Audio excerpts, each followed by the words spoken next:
This channel does not promote any violent, harmful, or illegal activities. All content provided by this channel is meant for an educational purpose only.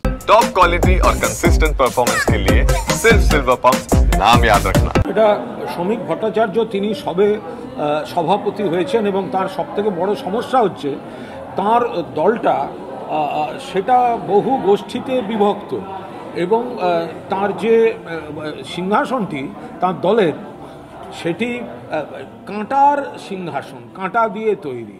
তো ফলে তাকে এই কথাগুলো বাধ্যতামূলকভাবে তাকে এই কথাগুলো বলতে হচ্ছে।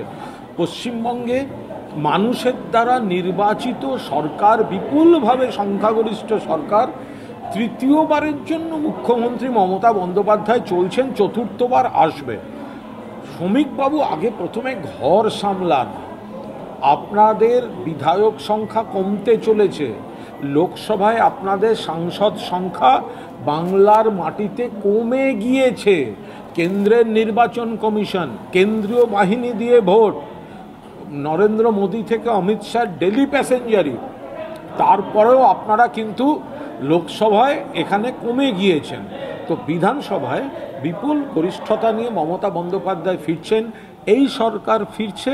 শ্রমিকবাবু বাধ্যতামূলকভাবে এই বিবৃতিগুলি দিতে বাধ্য হচ্ছেন, কিন্তু তার চেয়ারটাই কাঁটায় পরিপূর্ণ। আদি বিজেপি বনাম দলকে হাইজ্যাক করা তৎকাল বিজেপির লড়াই চলছে ভেতরে, বিজেপির ভেতরে কুরুক্ষেত্র চলছে। তার থেকে নজর ঘোরাতে শ্রমিকবাবু এই ধরনের কথা বলতে বাধ্য হন। অমিত শাহ ডেলি প্যাসেঞ্জারিও করেছেন, তাতেও বিজেপি হেরেছে। পশ্চিমবঙ্গে হেরেছে, বিধানসভায় হেরেছে, লোকসভায় সিট কমেছে, পঞ্চায়েতে একটা জেলা পরিষদও দখল করতে পারেনি। ফলে অমিত শাহ তিনি ডেলি প্যাসেঞ্জারি করবেন না থাকবেন সেগুলো তাঁদের ব্যাপার। নরেন্দ্র মোদী, অমিত শাহ, বিজেপির এই বহিরাগত রাজনৈতিক পর্যটক যারা শুধু বক্তৃতা দিতে আসেন, কুৎসা করতে আসেন, বাংলার বকেয়া তারা দেন না, বাংলার মানুষের অধিকার তারা দেন না, তারা যাতায়াত করুন কিংবা থেকে যান।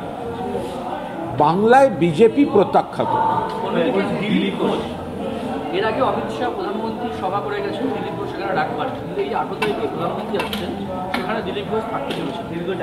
এতদিন কি এই দেখুন, এটা আলাদা, এই দিলীপ ঘোষের ব্যাপারটা আলাদা দলের ব্যাপার, আমরা তো আলাদা দল, তো সুতরাং এটা অন্য দলকে কি কাকে ডাকবে তাদের ব্যাপার। কিন্তু এটা ঘটনা যে দিলীপ ঘোষকে যারা ডাকেনি, তো দিলীপ ঘোষের এবারের যদি সত্যি আমন্ত্রণ থাকে, তো তার মানে তো দিলীপ ঘোষ যারা আগের বার ডাকেনি তাদেরকে উনি হারিয়ে দিলেন ফু দিয়ে, যা এবার আমি যাব। তো এই তো দিলীপ ঘোষ সুকান্তবাবুদের উড়িয়ে দিলেন, ওদের তাদের নিজেদের ব্যাপার, নিজেদের ঝগড়ার ব্যাপার। তো আমাদের সেখানে কোনো কিছু করার নেই। দিলীপ ঘোষকে আগের বার ডাকেননি, সুকান্তবাবু প্রেসিডেন্ট ছিলেন, শ্রমিকবাবু জায়গা দিয়েছেন। তো দিলীপ ঘোষ একজন সিনিয়র বিজেপির, তাদের সঙ্গে আমাদের আইডিওলজিক্যাল ব্যাটল, আদর্শগত লড়াই। কিন্তু দিলীপ ঘোষকে তারা কোণঠাসা করতে গেছিলেন। দিলীপ ঘোষরা আবার আদি বিজেপিরা এখন একজোট হচ্ছে, দিয়ে যারা পরে এসছে বা তৎকাল বিজেপি যারা দল হাইজ্যাক করতে গেছিল, তো তাদেরকে এবার ফু দিয়ে উড়িয়ে দিতে নেমেছেন দিলীপ ঘোষরা। আমরা দেখছি, মজা দেখছি।